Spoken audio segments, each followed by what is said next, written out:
Hi everyone. Okay, so I'm back with another video.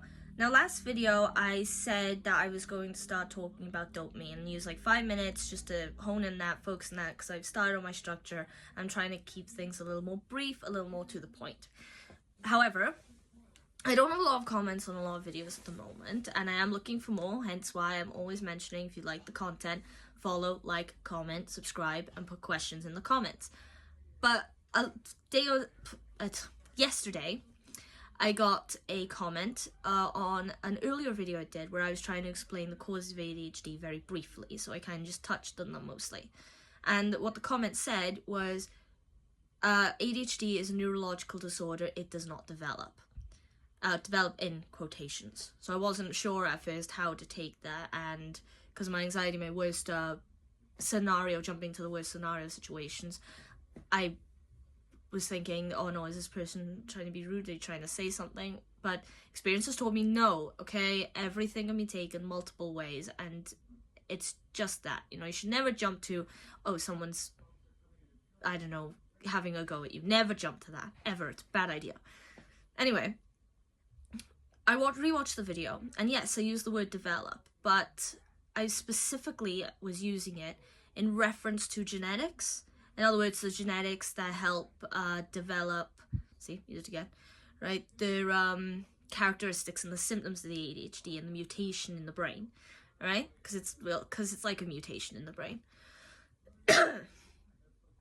However, I did notice when I watched it back that even though I know what I'm talking about, it might not be that clear to other people. And the point of these is to, you know, relate to people or be relatable for people with ADHD, impart some experience, some methods, you know, raise awareness, that kind of thing.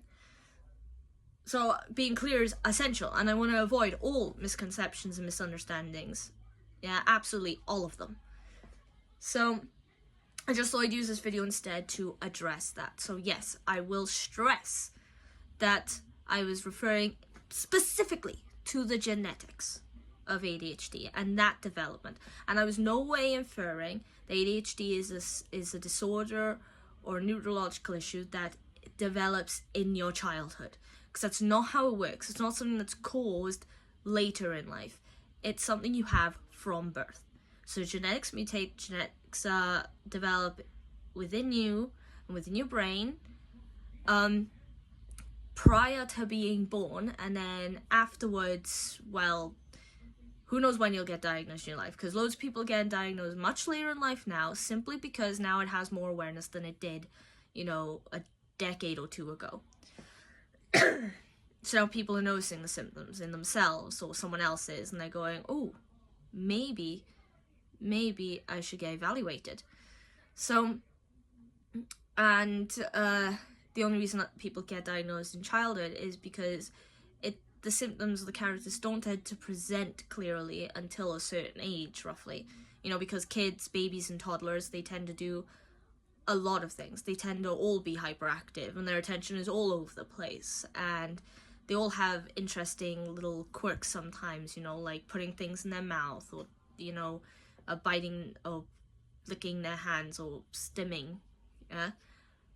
So, well, things that could be early stimming, anyway. Now, and then only at a certain age in childhood do people start going, okay, you're like 5 now, you shouldn't really be doing this, or that this is a bit odd, you're a bit too hyperactive or impulsive, you know, that kind of thing. And then you'll get evaluated because people have picked up on it. So that's what happened in my case. Now, that is just what I wanted to make clear essentially in this video. And I did also reference environmental factors, by which I was just referring not to their environmental factors that directly cause your ADHD or make it worse or better necessarily, you know, or suppress it or anything like that. I was not at all insinuating that.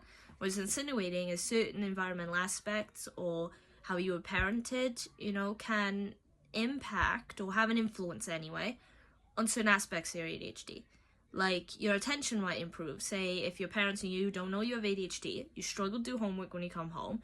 However, your parents, because they value your education, are like, no, do your homework before you go and play your video games, watch TV, which is perfectly reasonable.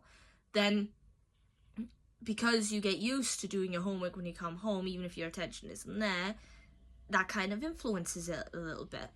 That's all I was referring to in that regard. So I just wanted to clear that up in this video before anyone else watches it and thinks the same thing. Okay, so I will say one more time. When I say develop, I'm referring specifically to genetics.